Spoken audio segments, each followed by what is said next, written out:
I don't think I ever believed I'd get to this position so quickly. I always had dreams of getting here, and I always believed that I would. I think I got to world number 1 when I was 22. I thought at 22 I would, I'd be, a good tour player, and I'd sort of, I'd be making a nice living, and I'd be, a solid player, maybe hopefully have one or two wins on tour. But I didn't think that I'd get to. I didn't think I'd get to that point so quickly. But it just shows if you work hard and you do believe in yourself and you have dedication that you can achieve great things. But yeah, and then going on the age of 25 to have won 4 majors as well. I mean, I never, again, you dream of it and you believe that someday you will do it, but you don't quite know when it's going to happen. I had issues with my back. I wasn't feeling too good, and it didn't allow me to practice the way I wanted to. Didn't allow me to hit more than maybe 15 or 20 drivers in a range session.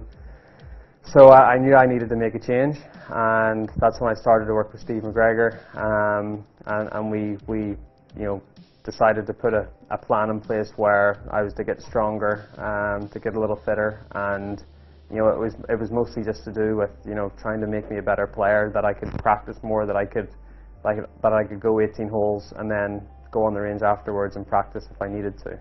So that was the long-term plan, and then once we started to get into it more, I started to enjoy it more. How I drive the ball, it gives me a big advantage. I'm not afraid to pull driver out in certain holes and get it down there and leave myself a wedge into the green, where maybe certain guys are hitting 6 or 7 iron into the green. So that makes a big difference. And I think mentally I've just been so much better over the last couple of years. I mean, I do a few certain drills in putting, and I stick to those. I think if you can keep it as simple as you possibly can, then that helps. I use the eye line mirror just to check that, and I use a chalk line just to make sure that I'm starting on line. And really, that's all I did. I mean, Dave noticed something, that my left hand and my left shoulder was sort of pulling up through impact. So he just wanted me to, my left hand and left shoulder sort of stay down through the stroke, and that was really it. So he got me to hit some putts with my left hand only.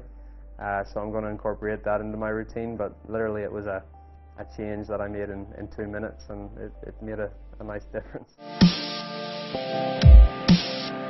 I always believe that natural talent can take you so far, but I think you need to have the work ethic and the drive to achieve your potential. I mean, I'd say my natural talent probably brought me 50% of the way, but then after that it was all down to the work that I've done and the volume of work that I've done over the the last 15 years. When I really started to take golf seriously and thought about making this a career. He's so determined. He's such a competitor. We're very different in that way. He would want to beat you at anything that he did.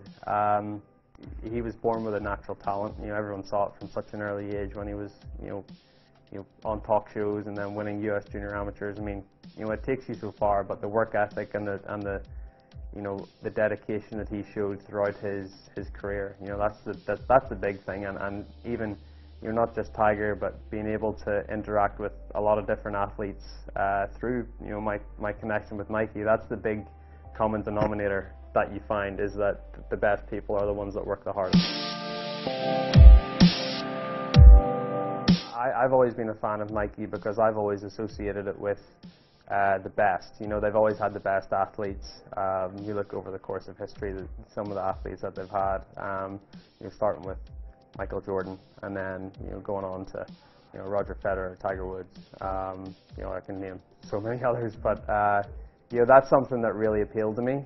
Being in a sort of fraternity of sports greats, and it allows you to get outside of the golf arena and sort of let you experience other parts of the sports world.